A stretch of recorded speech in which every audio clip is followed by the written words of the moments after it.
صباح الخير. يا سلام، ايه الروايح الاكل اللي تجنن دي؟ يا سلام يا ست ماما، تسلم ايدك يا نبع الحنان كله يا سوسو انتي. بالهنا والشفا يا بكاشة هانم. يلا كلي. يا حلو صبح يا حلو طل. يا حلو صبح نهارنا فل. صباح الخير يا حاج. عامل ايه؟ صباح الخير يا حضرة الضابط المجنونة. والله ما عارف، انتي ضابط انتي ضابط. عارفة، انتي اخرك صبي في قهوة، وانت اخرك تمسح طرقات المستشفى، مش دكتور. طب كلي بقى وانت ساكتة. اوف، في منتصف الجبهة دي يا نور جدعة. طب كلي بقى انت كمان وانت ساكتة. اوف، بنت اخر زمن. صحيح، ايه ده؟ سمعناك على فكرة. والله ما قلت حاجة، ده انا كنت بقول البنات امارات في زمانهم. معلش يا امي، انت عارفة، يعني مش هينفع افطر معاكي.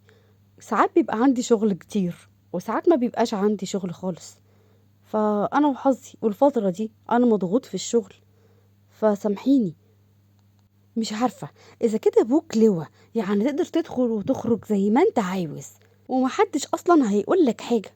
ماما انت عارفه ان انا ما بعتمدش على بابا في حاجه، وان احنا مش بندخل كليه الشرطه بالواسطه، واللي بيعمل كده بيبقى عيل، وعيل قوي كمان، ومش معتمد على نفسه. ما تجيبيش السيره دي تاني يا امي بعد اذنك. ماشي يا ادهم، بس حاول تتغدى معانا ولو مره. اعتبرني يا عم تعبانه، هموت. تعالى اقعد معانا شويه. بعد الشر عليك يا امي. بصي، هحاول، ولو معرفتش مش هتاخر عليكي. اتفقنا؟ اتفقنا يا عم ادهم. ربنا يهديك. يلا يا ايه بقى، يلا يا ايه، اتاخرت. طب اقول لك ايه، ما هو مش كل يوم جو المال والبنون ده، وانا ما ينوبنيش من الحب جانب. انا لازم اخد جرعه حنان يا ناس، حرام عليكم. والانسان محتاج 8 احضان في اليوم، يعني زي 8 كوبايات ميه كبار كده. يا ساتر عليكم، ليه بتعملوا فيا كده؟ ليه؟ مفيش حنان خالص. طب يلا يا ايه دلوقتي، ولما نرجع بالليل نشوف جو المسلسلات والافلام بتاعتك دي حوار الحنان بتاعك ده. ماشي، يلا يا دومي. هو انا كام مره قلتلك ما تقوليش الاسم ده؟ ها؟ مره.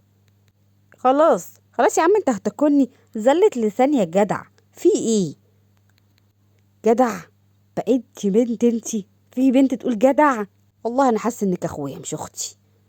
تشكر يا ذوق. على العموم انا مش هرد عليك، عشان مامي وبابي بس علموني ما اردش على حد اكبر مني. يلا بقى كفايه كلام كتير. هو انت كل يوم هتاخرني كده على شغلي؟ يلا هترفد. مع السلامه يا نبع الحنان، مع السلامه. هو حضرتك كنت بتكلمي مين يا ماما؟ مين على الصبح كده؟ وانت هتحقق معايا يعني ولا ايه؟ لا طبعا، بس حضرتك قفلت الخط اول ما لقيتيني جايه عليكي. طيب على العموم انا كنت بكلم المحامي علشان يجهز اوراق استقالتك من الشرطة، علشان تمسك الشركة مكان ابوك. واتكلمت مع المحامي ووصيته بكل الاجراءات اللي هيعملها. كده اتضح لك كل حاجة ولا لسه؟ وانا قلت لا يا امي، يعني لا، مش همسك انا مكان ابويا، ومش هسيب الشرطة اصلا. مين قالك تعملي كده؟ هو انت بتعلي صوتك عليا؟ لا وكمان بتزعق لي. والله عال، بس هقول لك ايه، ما انت تربية ابوك. استنى بس انت يا حازم، ما تردش. التزمي حدودك واعرفي انت بتتكلمي عن مين ومع مين. سالم الدمنهوري، وعن ابنه اللي لما حد يفكر بس يتكلم عنه وحش اكون مسحه من على وش الارض. ثم ان لسه ما متش عشان تقولي مين اللي يمسك مكاني ومين اللي ما ياخدش حاجة. هو انا مت ولا ايه؟ سالم، اعرف ان شريكة زيك بل اكتر منك كمان. يبقى انا اللي اقرر مين اللي يدير الشركة ومين اللي ما يديرهاش. طيب وانا مش عاوز الشراكة اللي ما بيننا دي، واول ما اروح الشركة هنلغي الشراكة. كده تمام؟ وبرضاكي او غصب عنك هنلغي الشراكة دي. يا هلا هانم. مش هتقدر يا سالم، ويبقى وريني عرض كتافك. اه صحيح، انا مش هرجع النهاردة قبل الساعة 9 بالليل، عندي مشاوير مع صحباتي، شوية شوبينج. ويلا عشان انتوا معطليني. سلام، او من غير سلام، مش عاوزة منكم حاجة. يلا، عكرتوا دمي. اوف. ومشيت هالة بعد ما حست بكلام سالم بانه سخرية. ركبت عربيتها وراحت مشاورها، وفضل سالم واقف مكانه ما بيتحركش وبيفكر، هي دي هالة اللي هو كان متجوزها؟ هي دي هالة اللي كانت كويسة معاه وكانت زي الملاك؟ بيقول جوه نفسه، هو انا ازاي كنت مخدوع فيكي كده يا هالة؟ ازاي كنت ملاك وانت جواكي شيطان؟ ازاي؟ ايه الطمع ده كله؟ بابا، بابا، انت كويس يا بابا؟ اه يا حازم، انا كويس، ما تقلقش، كله تمام. طب انا هطلع يا بابا اجيب التليفون بتاعي عشان نسيته فوق، وهروح على الشغل عشان اتاخرت. عايز حاجه مني؟ لا يا حبيبي، روح انت شغلك، مع السلامه.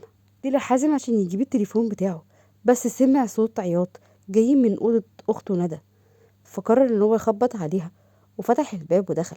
ندى مسحت دموعها وعملت نفسها كانها ما بتعيطش، بس كان باين عليها جدا. وقعد جنبها حازم ومسح دموعها وقال لها، فيكي ايه يا ندى؟ بتعيطي ليه كده؟ ما كنتش بعيط ولا حاجه، حاجه دخلت في عيني بس. وهو اللي حاجه دخلت في عينه يخليه يعيط كل ده؟ ما تقولي لي يا بنتي فيكي ايه؟ ايه ده؟ مالك يا ندى بتعيطي ليه كده؟ ما تقلقنيش، انا تعبت قوي يا حازم، مش قادره، لا. هو في حد بس زعلك؟ طب حد عملك حاجه؟ ما تتكلمي يا بنتي. ماما يا حازم، ماما ما بتسألش عننا خالص، ولا احنا بالنسبه لها حاجه، عايشه براحتها وبأنانية. ليه كده؟ عيب يا ندى تتكلمي عن ماما كده. في ايه مالك؟ ده مش عيب، العيب اللي هي بتعمله طول الوقت شوبينج وخروجات وفسح مع اصحابها، ولا حتى بتسأل علينا. احنا فين يا حازم؟ انا وانت وبابا. يا ريت كانت تقعد معايا، كانت زمان بتقعد معايا شويه يا دوبك تطمن عليا، تشوفني كلت ولا لا، والباقي الدادا بتعمله. لكن دلوقتي ما بشوفهاش خالص يا حازم، ولا بيقولوا عليها تسأل علينا. اهدي يا قلبي، اهدي بس عشان خاطري انا. وانا مش مكفيكي ولا ايه؟ مش كنت زمان برضو انت بابا واخويا واختي وماما؟ لما كبرتي بقى اتغيرت وما بقتش انا عاجب ولا ايه يا ست ندى؟ زمان كنت اعجب ودلوقتي لا؟ ماشي. لا ما اتغيرتش يا حازم، انت ما زلت كل حاجه في حياتي، ربنا يخليك ليا يا رب. ديمك في حياتي على طول، انت وبابا، ربنا يخليكوا ليا بجد. طب كفايه بقى جو المحن ده، عشان انت عارفه بيجيب لي حساسيه. كفايه. المفروض ان انا اللي اقطع القطات السعيده دي، مش انت. بس ماشي يا عم، يلا بقى عشان توصلني الجامعه بتاعتي، عشان الحق محاضراتي متاخره عليها. الحبتين دول بقى عشان اوصلك الجامعه. يا بنت اللذينه. ماشي يا ستي، امشي قدامي يا اخرة صبري، يلا عشان ما تاخرش، امشي. طب ما تزقش طه.